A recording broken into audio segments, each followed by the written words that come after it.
दोस्तों, स्वागत है आपका ई विद्यार्थी की वेबसाइट पे। मेरा नाम वर्षा और आज शुरू करेंगे भौतिक विभाजन भारत का। तो शुरू करते हैं और देखते हैं कि सबसे पहले हमारा ये जो मानचित्र है वहां पे सबसे शुरू होता है हमारे उत्तर दिशा से, और उत्तर दिशा में हम सभी को पता है कि हिमालय पर्वत स्थित है। और ये जो हिमालय पर्वत है इसकी भी आपको श्रृंखलाएं देखने को मिलेगी। हिमालय श्रृंखला है लेकिन इन श्रृंखलाओं का भी विभाजन हो रखा है। तो उन विभाजन को सबसे पहले देखते हैं। हिमालय पर्वत को 3 मुख्य समांतर श्रृंखलाओं में बांटा गया है। सबसे उत्तर में स्थित श्रृंखला को वृहत हिमालय या हिमाद्री कहते हैं, यानी कि वो हिमालय या वो पर्वत जो कि सबसे उत्तर में स्थित है उसको वृहत हिमालय या हिमाद्री के नाम से जाना जाता है। वृहत का हमें मतलब पता है कि महान, सबसे बड़ा। तो ये जो हिमालय होंगे वो बहुत ही बड़े होंगे हाइट में, ऊंचाई में। इसी श्रृंखला में सबसे ऊंची शिखर है एवरेस्ट। तो जो एवरेस्ट होने वाली है, हमारी जो एवरेस्ट नाम की चोटी है, वो सबसे बड़ी श्रृंखला है इस पूरी विश्व में।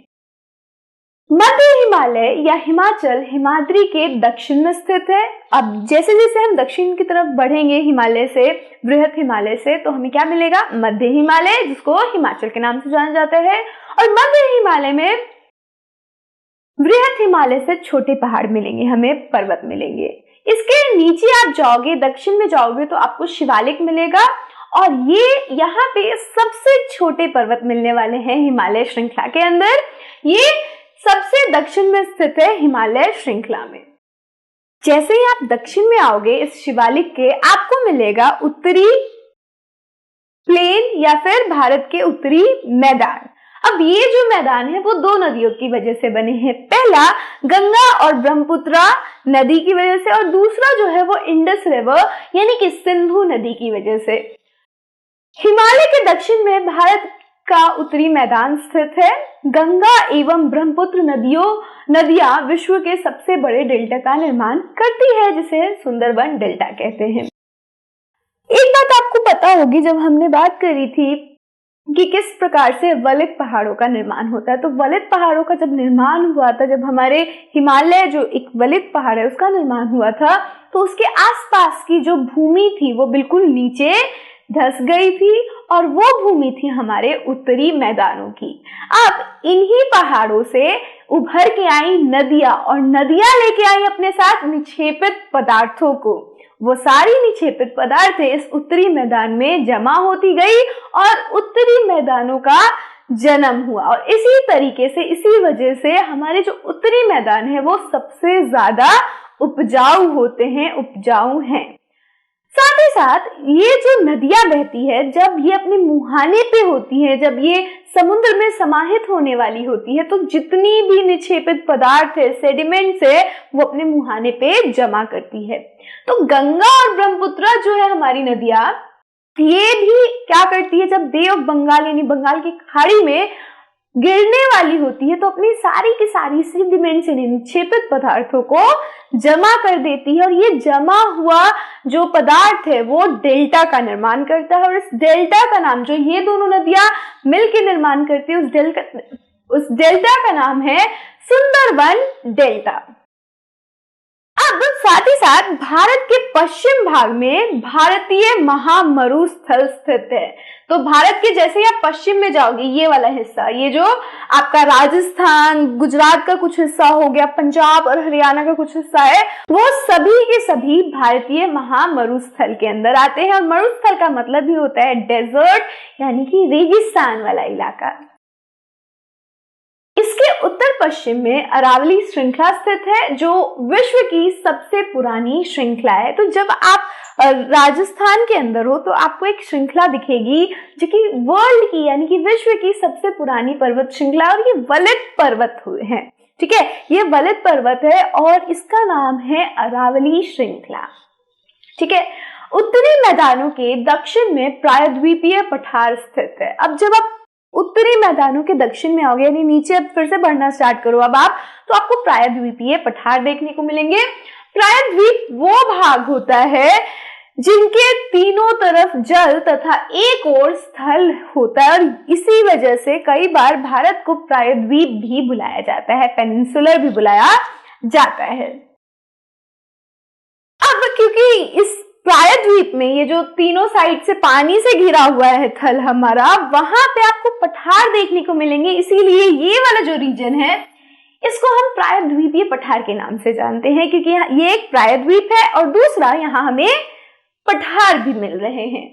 आगे बढ़ते हैं और देखते हैं इस पठार के पश्चिम में पश्चिमी घाट या सह्याद्री तथा पूर्व में पूर्वी घाट स्थित है। तो जैसे ही आप इस पठार के, ये जो पठार वाला हिस्सा है आपका, इसके पश्चिम की तरफ बढ़ोगे तो यहाँ पे आपको घाट देखने को मिलेंगे, छोटे छोटे पहाड़ियां देखने को मिलेंगी जिनको हम घाट के नाम से जानते हैं। तो ये पश्चिम घाट या फिर सह्याद्री के नाम से जाने जाते हैं। और अगर पूरब की तरफ चलोगे तो पूर्वी घाट देखने को मिलेंगे।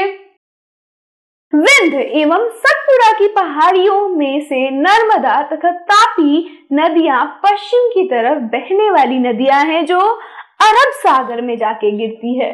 तो दो नदियां हैं जो कि इस पठारीय क्षेत्र या फिर यूं कह लीजिए तो प्रायद्वीपीय पठार के अंदर स्थित है। लेकिन साथ ही साथ ये जो दो नदियां हैं वो एक रेंज से आती हैं, एक पहाड़ी से आती है, दो पहाड़ियों से आती है। एक है विंध्य और दूसरी है सतपुड़ा। इन दोनों से दो जो रिवर्स है, जो दो नदियां उनके नाम है नर्मदा और तापी।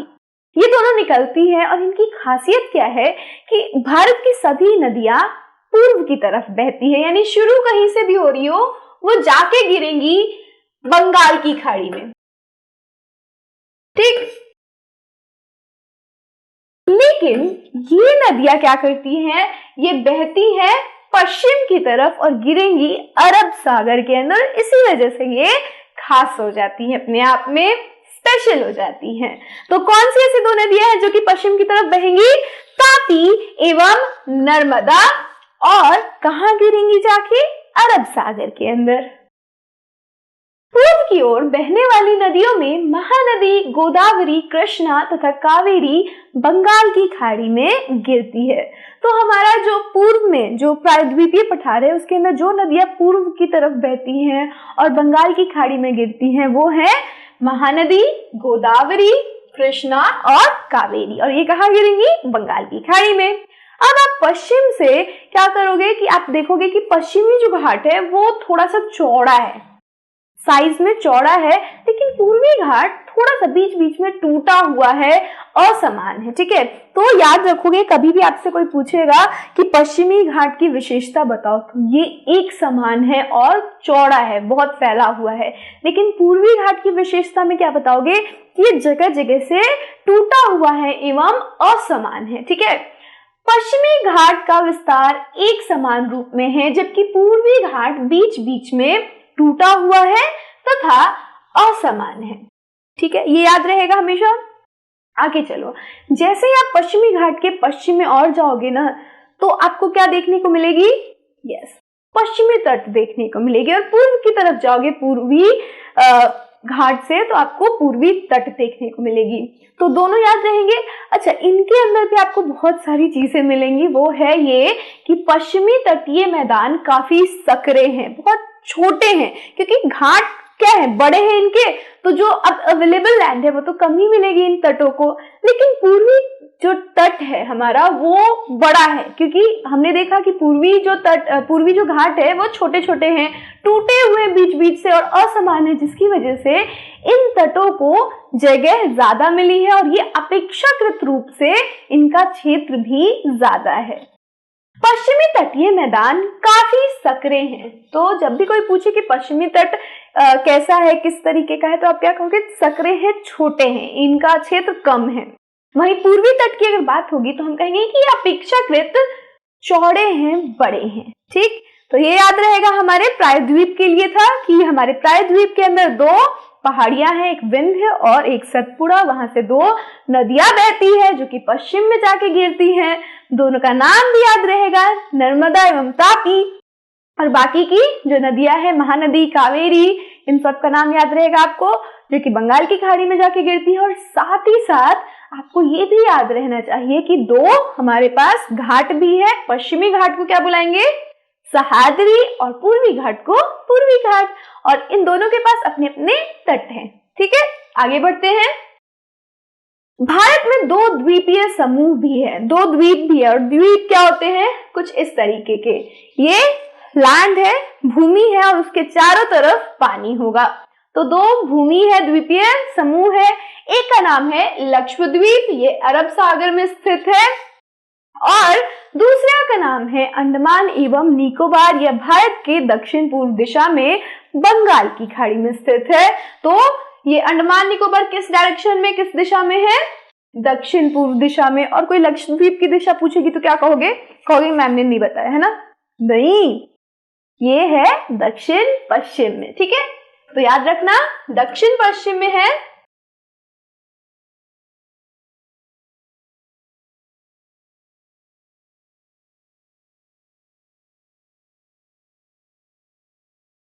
दक्षिण पश्चिम, ठीक है। दक्षिण पश्चिम में हमारा लक्षद्वीप है। लक्षद्वीप की एक और बात है कि इसको कोरल आइलैंड के नाम से जाना जाता है और पॉलप के नाम से भी जाना जाता है, पॉलप आइलैंड या फिर पायप आइलैंड, ऐसे नामों से जाना जाता है। कोरल इसलिए, कोरल एक तरीके का क्या होता है कि कोरल एक समुद्री प्राणी है और जब भी ये मरते हैं, ये प्राणी क्या करते हैं? तैरने लग जाते हैं। इनका जो शेल होता है, जो इनकी पपड़ी होती है, वो ऊपर आ जाती है, जिसकी वजह से धीरे धीरे वक्त के साथ साथ जब ये इकट्ठा होते हैं तो एक तरीके से लैंड का निर्माण होता है, भूमि का निर्माण होता है, और ये भूमि देखने में बड़ी ही रंग बिरंगी दिखती है। तो कोरल आइलैंड के नाम से भी इस लक्षद्वीप को जानते हैं। तो ये था हमारे भारत के भौतिक विभाजन, और इसके साथ साथ हमारा ये अध्याय 7 यहीं पे समाप्त होता है। लेकिन अभी हमारा अध्याय 7 के प्रश्न उत्तर बाकी हैं। तो मैं उन वीडियोस में आपसे मिलूंगी जहां पे हम इसके प्रश्न उत्तर, रिक्त स्थान एवं टिक द करेक्ट करने वाले हैं। So I'll see you there. Till then, stay safe and keep learning with us. Bye bye.